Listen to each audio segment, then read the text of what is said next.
ओम सजात्म स्वरूप परम गुरु शुद्ध चैतन्य स्वामी ने नमः। जे स्वरूप समझा विना पाम्यो दुख अनंत, समझा यूपे पद नमो श्री सदगुरु भगवंत।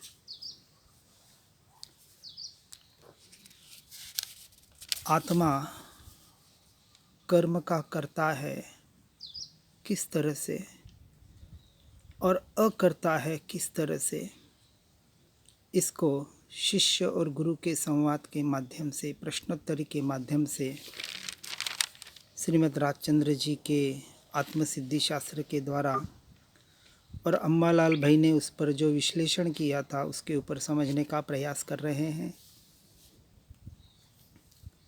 कल हमने देखा 4 जो विकल्प बताए, जिसके आधार पर इस बात को स्वीकार ही करना पड़ेगा कि आत्मा यानी कि मैं जब अपने उपयोग को, अपने ध्यान को, अपने आप को पर रूप मानता हूँ, जब मैं अपना मैं और मेरा अपना पर द्रव्य और पर भावों में करता हूँ, जिसे विभाव कहा गया, तब मैं ही उन भावों का कर्ता बनने से मैं व्यवहार की अपेक्षा से कर्म का कर्ता बनता हूँ। यदि विभावों से हटकर मैं अपने स्वभाव में रह जाऊं तो कर्म का बंध होगा ही नहीं, और बंध होगा ही नहीं तो उदय में आएंगे नहीं, और जो सत्ता में पड़े हैं वो अपने आप निर्जरित यानी क्षय होते जाएंगे, उदय में आएंगे और चले जाएंगे। यदि हम उसको सिर्फ ज्ञाता दृष्टा रहकर और अपने ज्ञान स्वभाव में रहकर जैसा है वैसा स्वीकार करें और कोई रिएक्शन न करें तो। लेकिन अनादि से जीव ने पर द्रव्यों पर भावों में मैं और मेरापना कर रखा है। इस शरीर को मैं मान रखा है, शरीर की क्रिया को, मन वचन काया की क्रिया को मेरी मान रखा है, इस संसार में मैं मेरापना स्थापित कर रखा है। ये जो सबसे बड़ा सूक्ष्म अहंकार है, यहाँ से हमें छूटना ही पड़ेगा। और सद्गुरु या ज्ञानी पुरुष वहीं से छूटने की बात हमेशा बताने का प्रयास करते हैं, वही यहाँ प्रयास किया जा रहा है। अब आगे कह रहे हैं, यहाँ यदि आप वेदांत आदि दृष्टि से विचार करेंगे तो हमारे ये वाक्य आपको भ्रांतिगत पुरुष के कहे हुए लगेंगे, परंतु अब जो प्रकार कहा है उसे समझने से आपको उन वाक्यों की यथार्थता मालूम होगी और भ्रांतिगतता भासित नहीं होगी। जो ईश्वरीय मान्यता को मानते हैं, ईश्वर को ही कर्ता भोक्ता मानते हैं, सब कुछ करने वाला जो स्वीकार करते हैं, इस अपेक्षा से ये जो भ्रांति है और इस प्रकार से हम यहाँ समझाने का जो प्रयास कर रहे हैं, ऐसी यहाँ बात बता रहे हैं, उस भ्रांति को निकालने के लिए आगे और समझाने का प्रयास किया जा रहा है। यदि किसी भी प्रकार से आत्मा का कर्म कर्तृत्व न हो तो किसी भी प्रकार से उसका भोक्तृत्व भी सिद्ध नहीं होता, और जब ऐसा ही हो तो फिर उसको किसी भी प्रकार के दुखों का संभव भी नहीं होता। यदि आत्मा ने कर्म नहीं किए हैं व्यवहार की अपेक्षा से, अपने भावों को बिगाड़ कर, तो आत्मा फिर उसका भोक्ता भी नहीं है। और हम आज संसार में देख रहे हैं कि जीव अपने आप को बाहर के सुखों में सुखी अनुभव कर रहा है और बाहर के दुखों में अपने आप को दुख रूप अनुभव कर रहा है। बाहर कुछ सुख मिल गया, चाहे शारीरिक हो, मानसिक हो, चाहे किसी परिवार समाज का कोई सुख हो, चाहे किसी भी प्रकार का दुख हो, बाहर के सुख में अपने आप को सुखी मान रहा है और बाहर के दुखों में अपने आप को दुखी मानकर उन सुखों का और दुखों का कर्ता और भोक्ता तो बन ही रहा है। चाहे सुख को भोग रहा है, चाहे दुख को भोग रहा है। यदि जीव कर्ता नहीं है तो फिर भोक्ता भी नहीं है। दोनों बात को स्वीकार करना पड़ेगा। तो यदि ऐसा कहा जाए कि जीव ने, आत्मा ने कर्म नहीं बांधे हैं, मैंने कर्म नहीं बांधे हैं, तो मैं उसका भोक्ता भी नहीं हूँ। फिर बाहर जो कुछ भी सुख दुख आ रहा है उससे मुझे कुछ लेना देना भी होना नहीं चाहिए। लेकिन ऐसा तो प्रत्यक्ष कहीं भी देखने में नहीं आता। अरे बाहर तो छोड़े, अपने आप पर भी यदि विचार करें कि आज दिन तक हमने बाहर के सुखों में और दुखों में एकत्व कर करके अपने आप को सुखी दुखी बना रखा है या नहीं, तो ये किसकी भूल है? ये इस जड़ अचेतन तत्व की तो नहीं है, क्योंकि शरीर तो कुछ अनुभव करता ही नहीं है।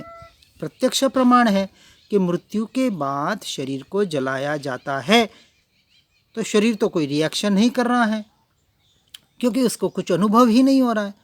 तो ये बात तो सिद्ध हुई कि अनुभव करने वाला जो तत्व है वो अब वहाँ नहीं रहा। तो शरीर अनुभव नहीं करता है, फिर भी शरीर तो जल रहा है। तो शरीर जल रहा है लेकिन अनुभव करने वाला नहीं है, इसलिए वो चिल्ला नहीं रहा है। और यहाँ अभी हम देख रहे हैं, तो इस बात से सिद्ध होता है कि जब ये जीव परद्रव्य पर भावों में मैं और मेरापना करता है, तब यह जीव ही अपनी इस भ्रांति के कारण परद्रव्य का कर्ता और भोक्ता बनकर निरंतर कर्मों का बंध कर रहा है। इस बात को स्वीकार करना ही पड़ेगा। और यहाँ आगे कह रहे हैं कि किसी भी प्रकार से आत्मा का कर्म कर्तृत्व यदि नहीं होगा तो भोक्तृत्व भी नहीं होगा। और जब ऐसा ही हो तो फिर उसको किसी भी प्रकार के दुखों का भी संभव नहीं होना चाहिए। और जब आत्मा को किसी भी प्रकार के दुखों का संभव ही न होता, तो फिर वेदांत आदि शास्त्र सर्व दुखों के क्षय के जिस मार्ग का उपदेश करते हैं वे किस लिए करते हैं? जितने भी शास्त्र या आज जो कुछ भी स्वाध्याय सत्संग किए जा रहे हैं, उनका मूल आधार क्या है कि आप दुखों को अपने जीवन से कैसे निकालें। यानी जिस दुख को कोई जीव चाहता नहीं, उस दुख से, जिस दुख से हर जीव छूटना चाहता है, यानी कहीं ना कहीं उस दुख को स्वीकार कर रहा है कि मुझे दुख हो रहा है, मैं दुखी हूँ, और इसलिए उसका फिर वो उपाय कर रहा है, चाहे जिस प्रकार से करता हो। यदि इस प्रकार से माने कि जो भी शास्त्र कहते हैं और ये शास्त्र और इनके द्वारा जो भी उपदेश दिया जा रहा है वो दुखों के क्षय करने का ही उपदेश दिया जा रहा है, और उपदेश दिया जा रहा है तो दुख है, और दुख है तो उसका कारण क्या है कि कर्म है। कर्म है चाहे सुख है, पुण्य का उदय है तो सुख होगा और पाप का उदय है तो दुख होगा। अब उदय जो कह रहे हैं, ये कर्म के उदय ये अपने आप तो नहीं हो रहे हैं, कहीं ना कहीं सत्ता में, प्रारब्ध में हमारे पड़े हुए हैं, और पड़े हुए हैं तो इसका मूल कारण क्या है, इसको सही तरीके से हमें समझना ही पड़ेगा। इसलिए कह रहे हैं कि जब तक आत्मज्ञान नहीं होता तब तक दुख की आत्यंतिक निवृत्ति नहीं होती, ऐसा वेदांत आदि भी कहते हैं। वह यदि दुख ही न हो तो उसकी निवृत्ति का उपाय किस लिए कहना चाहिए, और कर्तृत्व न हो तो दुख का भोक्तृत्व भी कहाँ से हो। ऐसा विचार करने से कर्म का कर्तृत्व सिद्ध होता है। यदि आज उन दुखों को मैं भोग रहा हूँ ऐसा आप स्वीकार कर रहे हैं, यदि आप भोग रहे हैं तो ये इसको करने वाला कौन? जिसने किया है वही भोगेगा। करने वाला कोई और भोगने वाला कोई और, ऐसी बात तो कहीं भी सिद्धांत में नज़र नहीं आती है। यदि उन कर्मों का लेन देन या लेना देना यदि परमात्मा ईश्वर करता है, यदि कर्म का कर्ता ईश्वर है, तो फिर भोक्ता हम कैसे हुए? तो भोक्ता भी ईश्वर को ही होना चाहिए। कोई ईश्वर देता है या लेता है, ऐसा यदि हम माने और इस बात को स्वीकार नहीं कर रहे, तो अपने स्वयं की भूल ही ना रही, और स्वयं की भूल ही ना रही तो उसको निकालने का फिर कोई उपाय भी ना रहा। सीधी सी बात है, बहुत सरल समझने जैसी बात है, उसमें कोई वाद विवाद वाली बात भी करने जैसी हमें तो नहीं लगती। तो जब जीव करता है और तब तक वह ही जीव भोगता है। यदि कर्ता भोक्ता नहीं है तो किस अपेक्षा से नहीं है और कब नहीं होगा, इसको आगे बताने का प्रयास किया जाएगा। अब यहाँ एक प्रश्न होने योग्य है और अपने भी वह प्रश्न किया है जो प्रश्नोत्तरी में शिष्य ने पूछा है कि यदि आत्मा को कर्म का कर्तृत्व माने तब तो आत्मा का वह धर्म सिद्ध होता है। चलो इस बात को मान लिया कि कोई कर्ता नहीं, कोई भोक्ता नहीं, आत्मा ही करता है। यदि आत्मा को कर्ता कर्म का मान लिया जाए, कर्तृत्व माने, तो ऐसा भी मानने में आए कि आत्मा का कर्म बांधना यह धर्म हुआ। और यदि आत्मा का वह धर्म सिद्ध होता है और जो जिसका धर्म हो उसका कभी भी उच्छेद होना योग्य नहीं है। यदि कर्म ही करना उसका स्वभाव है तो अनादिकाल से जैसे कर्म करते रह रहा है वैसे आज भी कर्म करता रहेगा और अनंत काल तक कर्म करता रहेगा, तो उससे कभी भी छुटकारा होने जैसा है ही नहीं, ऐसा हमें लगता है। अर्थात उससे सर्वथा भिन्न हो सकने योग्य नहीं है।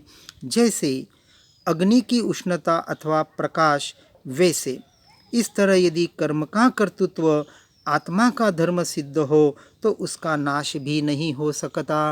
ऐसी जो शिष्य की शंका है कि ऐसा ही यदि कर्म को कर्ता माने आत्मा का तो इस कर्म से जीव कभी भी छूट ही नहीं सकता। तो अब उसके समाधान में आगे बता रहे हैं। सर्व प्रमाणांश का स्वीकार किए बिना ऐसा सिद्ध होता है, परंतु जो विचारवान हो वह किसी एक प्रमाणांश का स्वीकार कर दूसरे प्रमाणांश का नाश नहीं करता है। अब यहाँ दो बात समझाने की प्रयास कर रहे हैं। एक सिक्के के दो पहलू होते हैं, एक पॉजिटिव और एक निगेटिव। चट और पट, दो चित और पट अपन जो बोलते हैं, जैसे सिक्का उछालते हैं तब बताया जाता है आपको कौन सा सिक्के की बाजू चाहिए। तो जैसे सिक्कों के, नोट के, हर चीज़ के दो पहलू होते हैं, उसी प्रकार से सिर्फ आप एक ही पहलू को स्वीकार करें और दूसरी पहलू की तरफ विचार ही न करें तो कहीं न कहीं हम भ्रांति में अटक जाते हैं। तो दोनों पहलू से हमें विचार करना पड़ेगा। तो यहाँ आगे बता रहे हैं, उस जीव को कर्म का कर्तृत्व न हो अथवा हो तो वह प्रतीत होने योग्य नहीं है इत्यादि किए गए प्रश्नों के उत्तर में जीव का कर्म कर्तृत्व बताया है। यहाँ जो बात बता रहे हैं कि जीव को कर्म का कर्तृत्व नहीं है और हो तो वह प्रतीत होने योग्य नहीं है। यदि कर्म का कर्तृत्व जीव को हो तो हमें ऐसी कोई प्रतीति जैसे नहीं आती है, ऐसा जो शिष्य की शंका थी। तो कहा कि ऐसा कुछ सिद्धांत समझना योग्य नहीं है, क्योंकि जिससे किसी भी वस्तु का ग्रहण किया हो वह छोड़ी जा सकती है, अर्थात उसका त्याग हो सकता है। क्योंकि ग्रहण की हुई वस्तु से ग्रहण करने वाले वस्तु का सर्वथा एकत्व कैसे हो सकता है।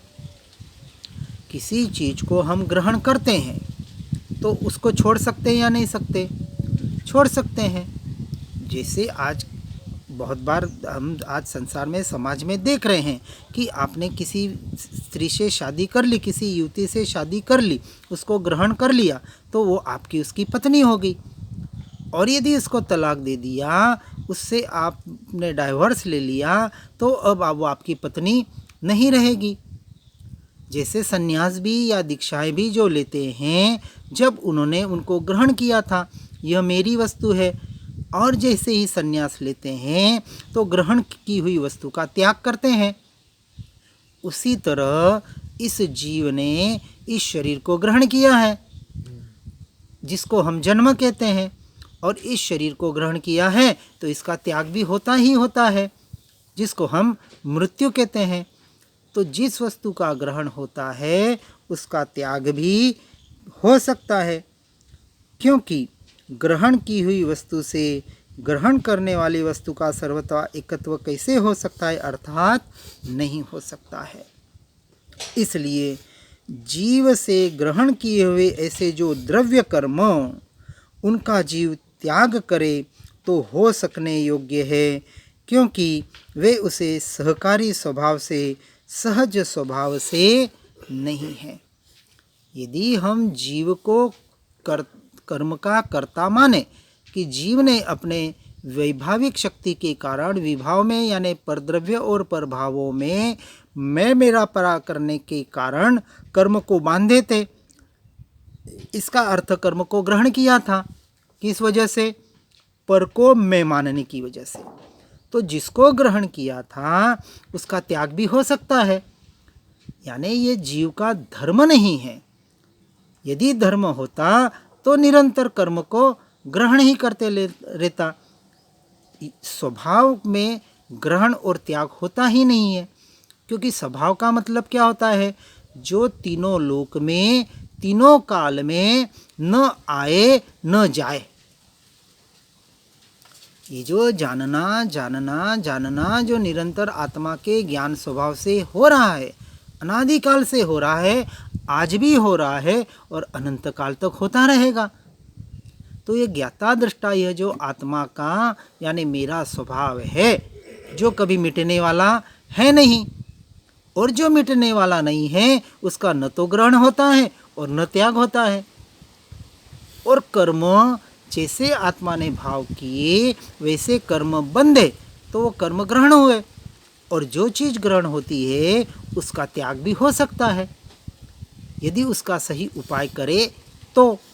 बाहर भी हम संसार में देख रहे हैं कि कोई गाड़ी आपने पैसे देकर खरीद ली, अब उसको आप बेच सकते हो कि नहीं, या किसी को डोनेट भी कर सकते हो कि नहीं, तो उसका त्याग कर सकते हो। तो जो वस्तु अपनी नहीं है, जो ग्रहण की जाती है, उसका त्याग भी हो सकता है।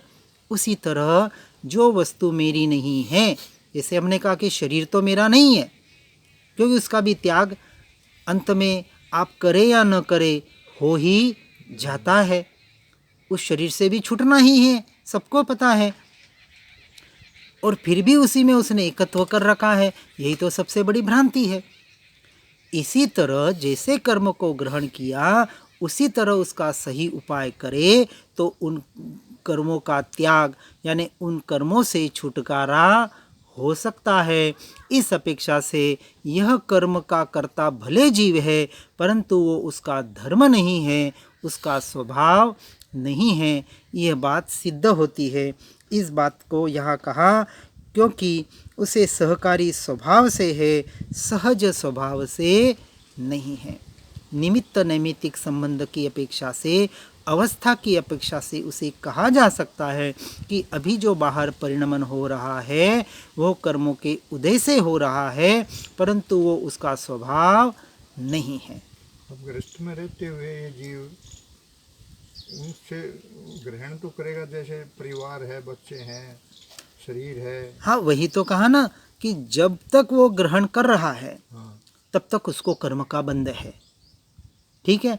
लेकिन उसमें जब यदि बिना एकत्व से वो काम कर रहा है, हमने बताया 4 प्रकार के कर्म के बंध बताए, यानी जैन दर्शन में 4 प्रकार बताए जाते हैं।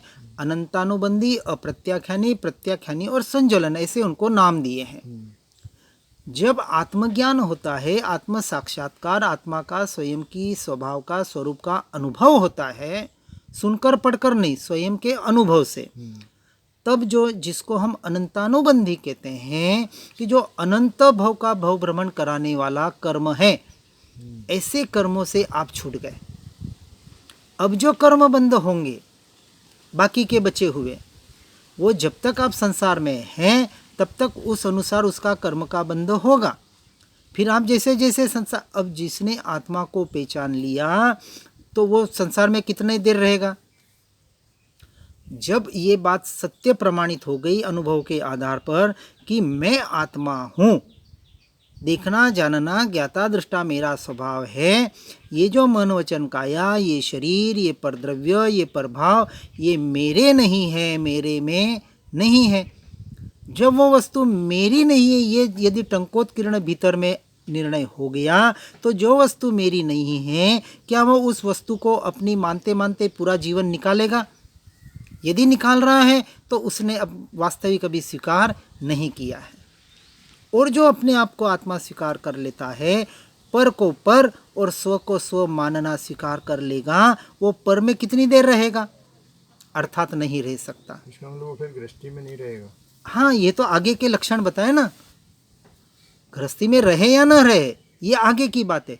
गृहस्थी में रहा तो कमल बनकर रहेगा, वैराग्य में जीवन जीते हुए गृहस्थी में रहेगा, और वो जीवन जीते जीते यदि ऐसा कोई उसका वैराग्य बढ़ गया तो संसार से छूट भी जाएगा। इसी का नाम तो संन्यास है।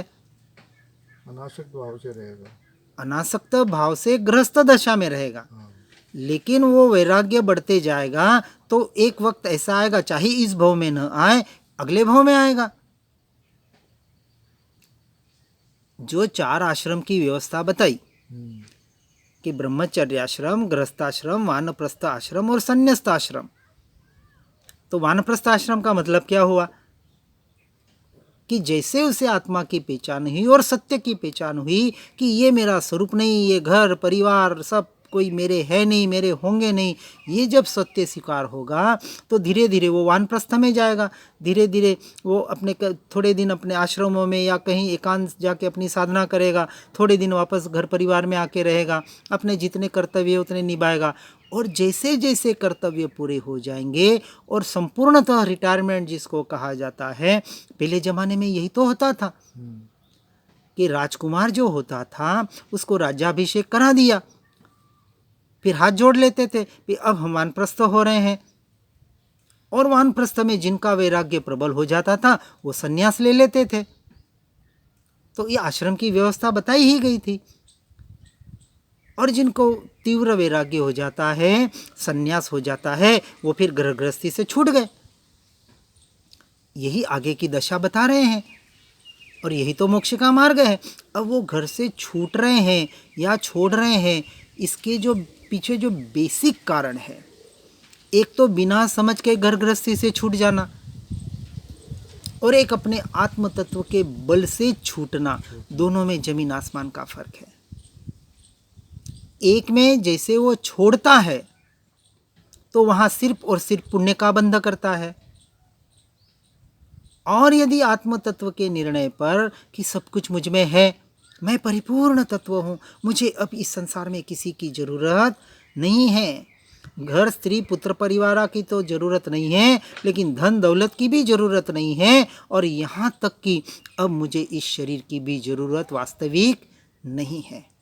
इतना जिसका देहाध्यास छूट जाता है, आगे की गाथा आएगी इसके ऊपर, वो जीव सर्वतरी से बिल्कुल निर्विकल्प होकर, बिल्कुल आकुलता निर्विकुलतामय का जीवन, निराकुलतामय का जीवन जीकर एक शांतमय कहीं जंगल में, आश्रम में, एकांत में जाके सिर्फ अपने साधना का ही पुरुषार्थ करता है और सब कुछ भूल जाता है।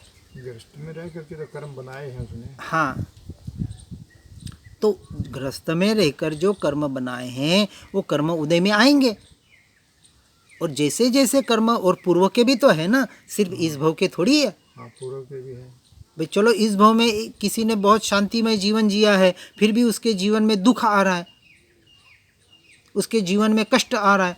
बड़े बड़े सन्यासी महापुरुष, उनको भी बड़े बड़े रोग हुए। हाँ, हुए। रमण महर्षि को कैंसर हुआ था, रामकृष्ण परमहंस जी को हुआ था, ऐसे कितने ही हैं। अब स्वामी विवेकानंद, श्रीमद राजचंद्र जी 33-35 साल की उम्र में चले गए। तो आयुष्य था, और जैसा जैसा उदय था वैसे उदय को वो सिर्फ साक्षी भाव में रहकर उसको भोगते हैं, और उस वक्त भी वास्तविक वो उन दुखों को, उन कर्मों को नहीं भोगते, क्योंकि जिन्होंने आत्म साक्षात्कार कर लिया उनको उन दुखों से कोई लेना देना ही नहीं है, उन शरीर से कुछ लेना ही देना ही नहीं है। वहाँ मान्यता है कि ये जो कुछ हो रहा है ये कर्म के उदय से हो रहा है, और कर्म के उदय, ये शरीर आदि बाहर के परिणमन मेरा स्वरूप नहीं है। क्योंकि मैं तो आत्मा हूँ, इन सबसे भिन्न हूँ, न्यारा हूँ, ज्ञाता दृष्टा मात्र हूँ। और उसमें साक्षी रहकर वहाँ से अपने उपयोग को हटाकर अपनी आत्मा में, अपने ज्ञान स्वभाव में ही लीन होने का सच्चा पुरुषार्थ करते हैं। उपाय तो यही है। तो आत्मज्ञान होने के बाद वानप्रस्थ में चला गया तो वो बाहर जाकर के कुछ नहीं करेगा, सारा दिन उसी में लगा रहेगा। उसी में तो लगना है। आत्मज्ञान, आत्मा में स्थिर होने के लिए तो काम करना है। यदि आत्म साक्षात्कार हो गया और उसके बल पे वो संसार से छूट रहा है तो क्या करेगा? वही करेगा। लेकिन जो क्रिया के नाम पर छूट रहे हैं संसार से, वो सिर्फ क्रियाएं करेंगे और वो क्रियाओं में धर्म मानेंगे। तो जिस मान्यता से संसार छूट रहा है वही मान्यता संसार छोड़ के करेंगे। आज जितने साधु सन्यासी हैं क्या कर रहे हैं? कोई व्रत जप कर रहा है, कोई जाप कर रहा है, कोई शरीर को कष्ट दे रहा है, कोई क्या कर रहा है, किसी किसी प्रकार से सारे बाहर मनोवचन काया की क्रियाओं में धर्म मान रहे हैं। तो 24 घंटे स्वरूप ज्ञान में रहेगा फिर वो? नहीं, 24 घंटे रहने का प्रयास करेगा, पुरुषार्थ करेगा। एकदम तो कहाँ से रहेगा?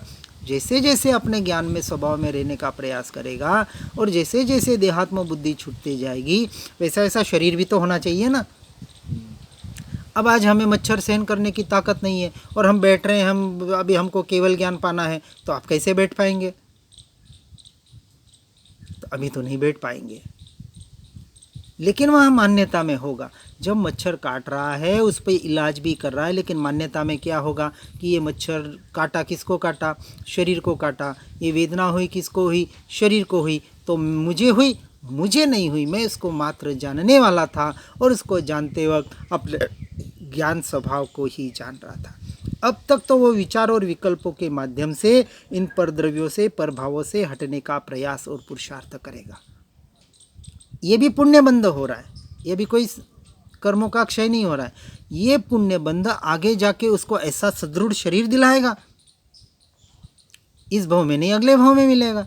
और ऐसा शरीर मिलेगा कि इस सहनशीलता के आधार पर उन कर्मों को क्षय करके अपने आत्मज्ञान में स्थिर रहते रहते कुछ ही भव में उस दशा को पाएगा।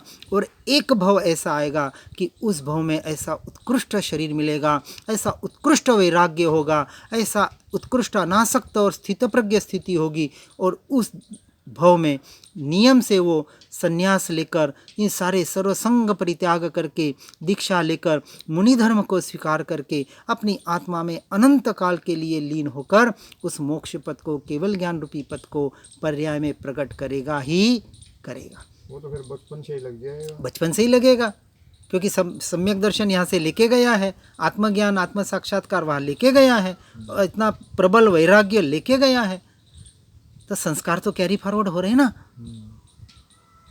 तो इसलिए आज इस भव में जितना जरूरी नहीं कि इस भव में मुक्ति हो जाएगी, क्योंकि भव की आराधना है।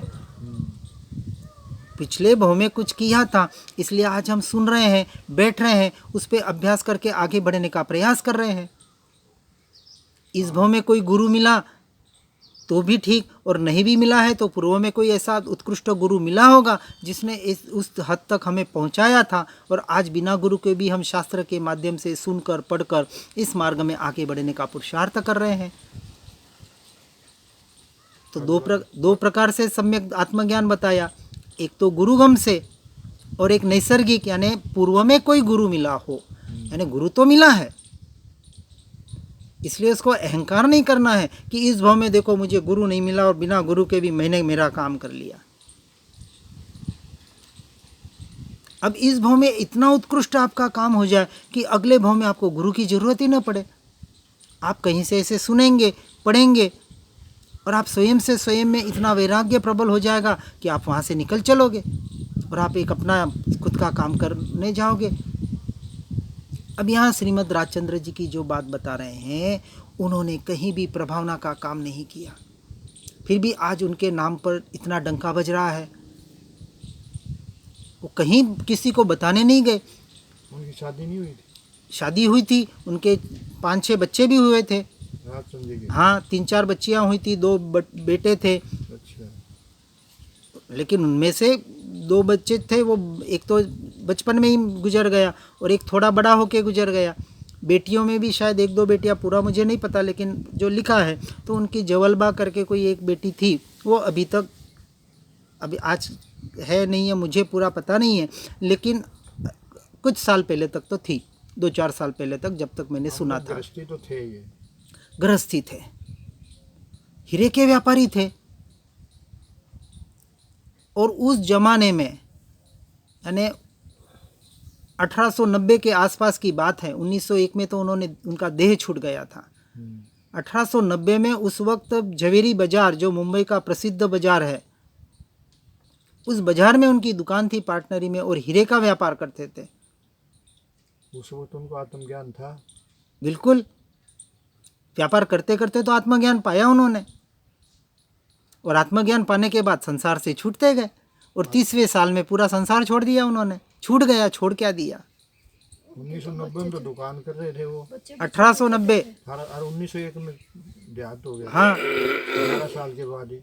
हाँ, तो 33वें साल में तो उन्होंने देह छोड़ दिया, और 23वें साल में उनको ज्ञान हो गया था पूरा। अच्छा, हाँ 10 साल के बाद बिल्कुल। ये छोड़ दिया।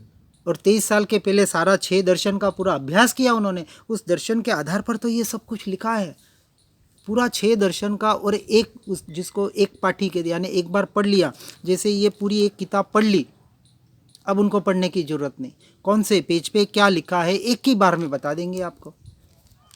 इतना पूर्व का क्षेपम ज्ञान, इतनी बुद्धि, इतना जो भी कहें लेके आए थे साथ में। साथ में लेके आए। तो सारे दर्शनों का अभ्यास करके, क्योंकि खुश वेदांती थे, उनके पिताजी गीता और रामायण इनके ऊपर प्रवचन करने जाते थे, वो भी जाते थे 11-12 साल तक की उम्र तक, क्योंकि 15 या 16 साल की उम्र तक तो वहाँ ववाणिया करके गांव में वहीं रहते थे। वो तो मुंबई में तो शायद 17 या 18वें साल में आए हीरे का व्यापार करने किसी के पार्टनरी में। और उस वक्त उनकी जो बुद्धियाँ थी, कुछ जो प्रसंग जो उनके बताए जाते हैं कि किसी के आगे की बात क्या होने वाला है, वो उनको झलकता था और बताते थे वो, लेकिन वो अपनी प्रसिद्धि में कभी नहीं आए। इन सारी चीज़ों से पीछे हट गए। सारा ज्योतिष शास्त्र जानते थे, शतावधानी बने थे। उन्होंने कहा ये सारा भटकाने वाला, ये प्रसिद्धि ही भटकाने का काम करती है, इसलिए वो प्रसिद्धि से हट गए और एकांत में अपनी साधना करने चले जाते थे।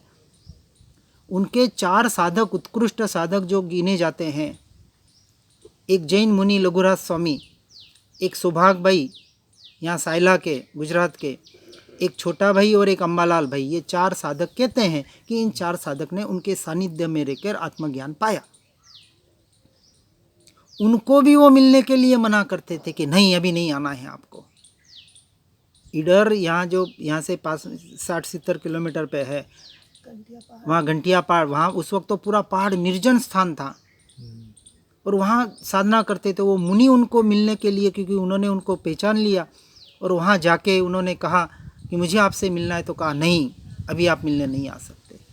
इतनी एकांत साधना करते थे। साधना तो उन्होंने 10 साल में की है बस। वो तो साधना तो आगे आगे निखार लाती है ना। पहले स्वाध्याय सत्संग करते थे, पढ़ा सुना और पूर्व का सारा साथ में लेके आए थे। हाँ, साथ में लेके आए थे। एक जन्म का तो यही तो कह रहे हैं ना, एक जन्म का तो है नहीं। जन्म का तो है नहीं। अब जैसे कबीर साहब थे, वो जुलाई का काम भी करते थे। हाँ, और उसमें भी तो उस भव का थोड़ी है। हाँ, और गुरु शिष्य विरुद्ध दिशा में, हाँ, विरुद्ध दिशा। गुरु मूर्ति को मानने वाले और सिर्फ बाहर में अटके हुए, हाँ, और ये सिर्फ भीतर की बात बता रहे हैं। भीतर की बात। कोई जरूरी नहीं गुरु काम करे वो शिष्य करे ही। कबीर साहब प्रत्यक्ष उदाहरण है, उन्होंने देख लिया। और ये कहाँ से आया कबीर जी के अंदर? कहीं पूर्व का अभ्यास होगा ना, एकदम तो आता नहीं है। नहीं तो गुरु तो बाहर की बात सिखा रहा है, भक्ति करो, व्रत करो, जप करो, पाठ करो, दया दान पूजा पाठ। अब वो कह रहे हैं ये कुछ भी नहीं है, ये धर्म नहीं है। और उसके माँ बाप का भी पता नहीं। हाँ, पर अपन वो तो छोड़ो, लेकिन धर्म की बात भी करें तो गुरु धर्म कुछ बता रहा है और शिष्य कह रहा है ये धर्म नहीं है, तो विरोधाभास हो रहा है। गुरु को ये बता रहा है, हाँ, शिक्षा दे रहा है, तो वही तो स्वीकार नहीं कर रहे हैं। तो कह रहे भाई गुरु जी मुझे ये स्वीकार नहीं है, ये धर्म कैसे हो सकता है, इससे मुक्ति कैसे मिलेगी?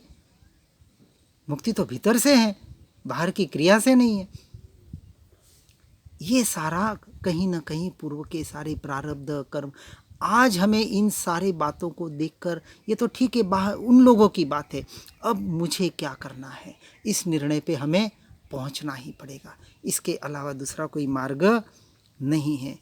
इस बात को समझकर इस तरह से सहज स्वभाव क्या है और विभाव क्या है, इस बात को हमें अच्छी तरह से समझकर अपने जीवन को उस रूप से परिवर्तित करना ही पड़ेगा। और जो कर लेगा वो पालेगा, पालेगा वो मुक्ति को ओर बढ़ेगा। हर चीज़ सुनकर समझकर इस मार्ग में आगे बढ़ने का प्रयास करे, पुरुषार्थ करे। इसी भावना के साथ ओम नमः। सुख धाम अनंत सुसंत चहि, दिन रात रहे तद ध्यान मही। पर शांति अनंत सुधामय ते, प्रणमु पद तेवर ते जयते। हो प्रणमु पद तेवर ते जयते। ओम नमः।